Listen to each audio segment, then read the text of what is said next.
New York City's murder rate is up 19% compared to last year, and many people, well, they're flipping out. But Commissioner Bratton is telling them to chill out.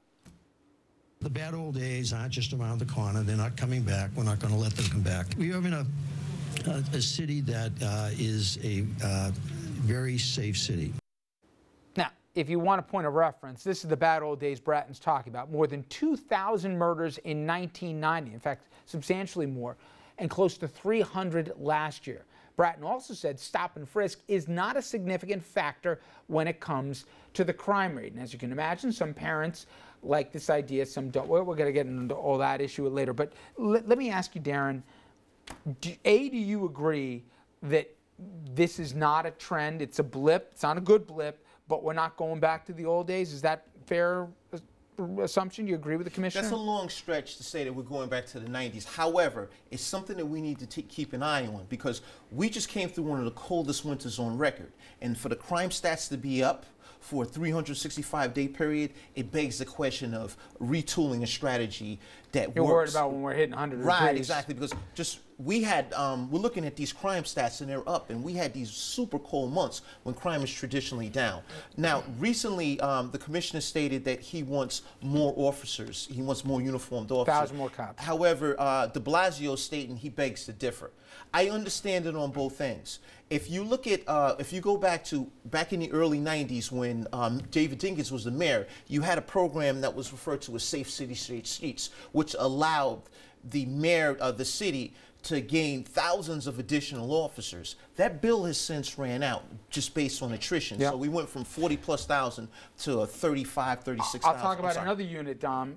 Take back the night, right? Or take back the streets, whatever. Operation Take Back.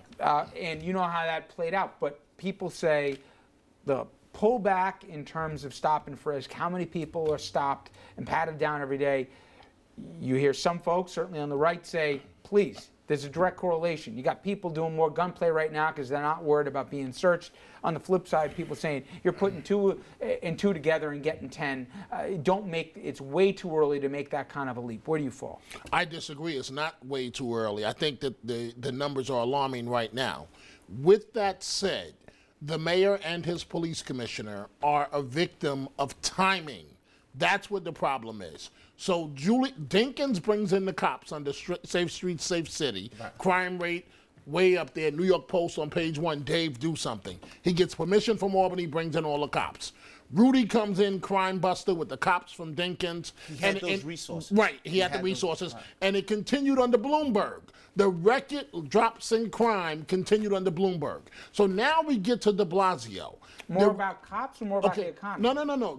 This is about crime right now. So we're starting to see upticks. Eventually, crime was going to go back up. It's just a matter of bad timing under whose watch. So now the upticks are starting to happen. People see more homeless on the subways, homeless on the streets. They see this as the broken windows theory, that de Blasio really doesn't care, that he sides only with communities of color, and that he's not cracking down on crime. Interestingly enough, crime is down by 6%.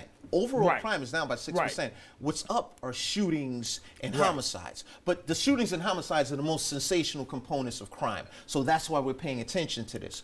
And it's primarily in precincts, in specific 14 precincts in the city are accounting for roughly 50%. This 50% spike. So when we look at this quote-unquote all-out strategy that's being retooled, whereas they have the administrative officers and they're sending them on patrol for the summer, that will be an assistance piece. But one thing, also the commanding officer of the Narcotics Bureau has stated that he put out a memo recently which stated that they are now in narcotics going to focus on individuals below the age of 40 in terms of drug activity. Because when we look at what are causing these spikes to go up in shootings and homicides, it's gang activity, domestic violence, and quote-unquote drug sales. Marijuana sales being at the top of the food chain. Now, when I say the gang activity, it's not like Los Angeles, we have Bloods and Crips. Here in New York, we have more like street crews, and they fight over territory to sell these drugs. So the combination of those three components are what is driving the numbers up. So the strategy that the police department, once again, is using, focus on the individuals in narcotics that are less than 40 years old, this summer all out with 300 to 400 officers.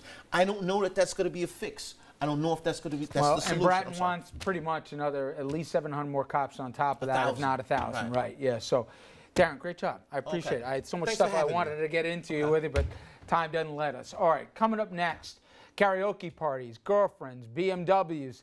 Sounds like a weekend for Dominic. No, it's a great time, but the question is, Assembly Speaker Carl Hastie, well, and this is turning into a headache for the new speaker. New report digging into campaign spending and what it's uncovering, raising a whole lot of questions. Stay with us.